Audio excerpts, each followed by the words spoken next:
Ah, salut Didier, regarde, j'ai fait une porte il y a 15 jours, je voulais la finir la vernis, et puis regarde comme ça a bougé de partout. C'est du bois de mauvaise qualité ou quoi? Ah, Patrick, là, franchement, je pense que ton bois, il n'était pas sec, tu vois. Mais j'ai acheté chez un scieur, il m'a Ah, certifié qu'il était sec depuis 2 ans. ah, mais d'accord, mais là, pour moi, il était trop humide, donc le bois s'est déformé. Mais je vais t'expliquer tout ça. D'accord.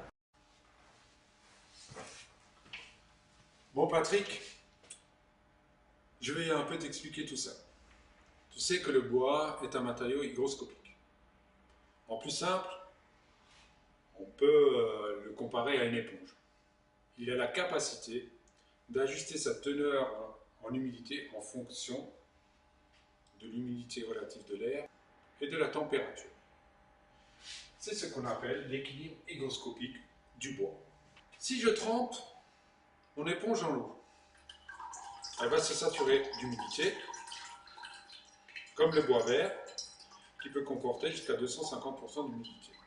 En séchant, le bois va tout d'abord éliminer l'eau contenue dans les vaisseaux, appelée également eau libre, comme si j'essorais mon éponge. On peut remarquer que malgré ça, elle n'a subi aucune transformation et aucune déformation. C'est ce qu'on appelle le point de saturation. Jusqu'à 30% d'humidité, le bois ne subira aucune transformation et déformation. Ensuite, si on veut continuer à sécher le bois, tout comme l'éponge, il faut évaporer l'eau contenue dans les fibres, que l'on ne peut pas essorer. Il faut donc la placer dans une ambiance sèche et ventilée, et alors, progressivement, on constate qu'elle se rétracte et qu'elle se déforme. C'est exactement pareil pour notre morceau de bois, c'est l'évaporation de l'eau liée, contenue dans les fibres du bois, qui provoque son retrait. Alors, comment déterminer l'équilibre hygroscopique du bois? En utilisant un abac, on peut facilement déterminer, en fonction de l'humidité relative de l'air et de la température, à quel taux d'humidité va s'équilibrer le bois.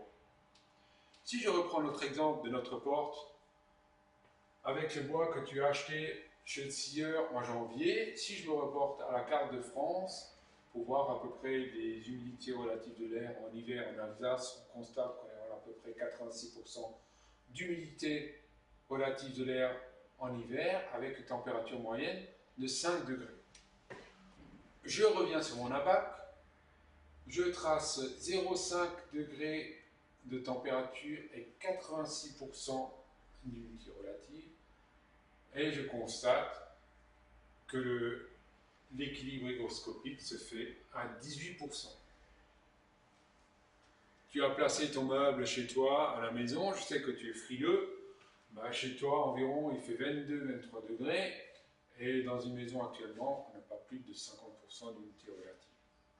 Ce qui nous donne, donc en lecture d'abac, que le bois va stabiliser à environ 9,5% d'humidité. Si je me reviens à mon éponge, on comprend immédiatement ce qui s'est passé. Le bois s'est déformé, s'est rétracté, du coup, ta porte, tes assemblages, s'est fondu et tes assemblages sont ouverts. Bon, Patrick, j'espère que j'ai répondu à toutes tes questions, que tu ne commettras plus les mêmes erreurs. Retiens la règle de base, c'est qu'en menuiserie intérieure, le bois doit être stabilisé entre 8 et 12%, et qu'en menuiserie extérieure, le bois doit être stabilisé entre 12 et 18%.